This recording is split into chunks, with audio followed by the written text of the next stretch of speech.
A good case can be made that the eighth commandment, do not steal, is the one commandment that encompasses all the others. How does do not steal encompass the other commandments? Well, murder is the stealing of another person's life. Adultery is the stealing of another person's spouse. Coveting is the desire to steal what belongs to another person. Giving false testimony is stealing justice, and so on. This commandment is unique in another way. It is the only commandment that is completely open-ended. All the other commandments are specific. The fifth commandment, for example, states that it is our parents whom we should honor. The sixth commandment, prohibiting murder, is about taking the life of an innocent human being.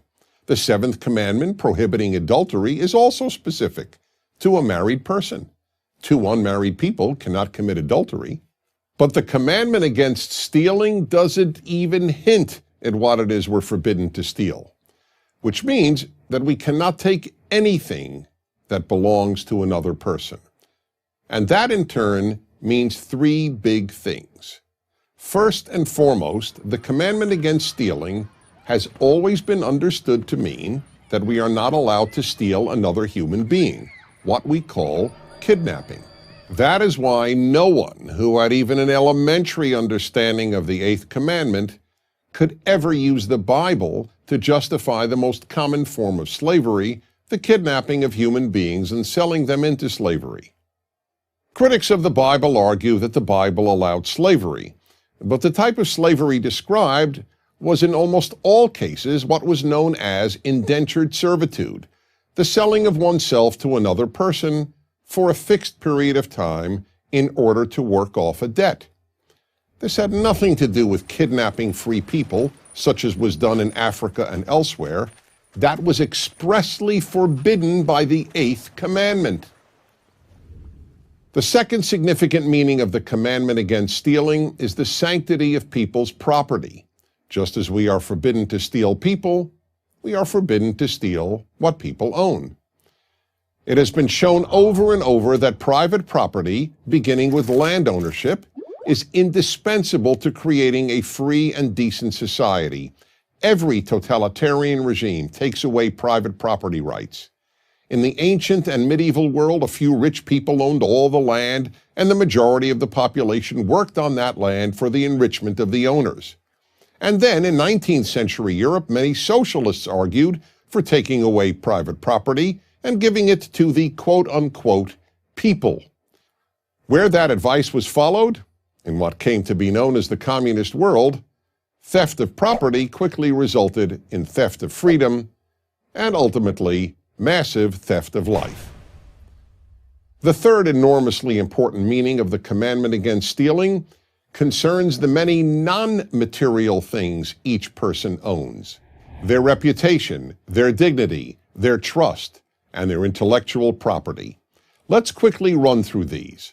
1. A person's reputation.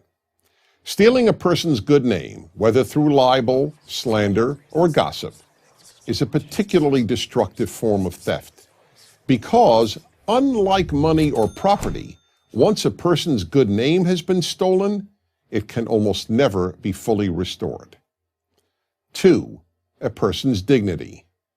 The act of stealing a person's dignity is known as humiliation, and humiliating a person, especially in public, can do permanent damage to what is perhaps the most precious thing any of us owns: our dignity. 3. A person's trust. Stealing a person's trust is known as deceiving someone. In fact, in Hebrew, a term for tricking someone is gnevat da'at, which literally means stealing knowledge. One example is tricking people into buying something, as when a real estate agent omits telling a prospective purchaser all the flaws in a home in order to make a sale. Another example would be when someone deceives another person with insincere proclamations of love in order to obtain material or sexual favors. 4. A person's intellectual property.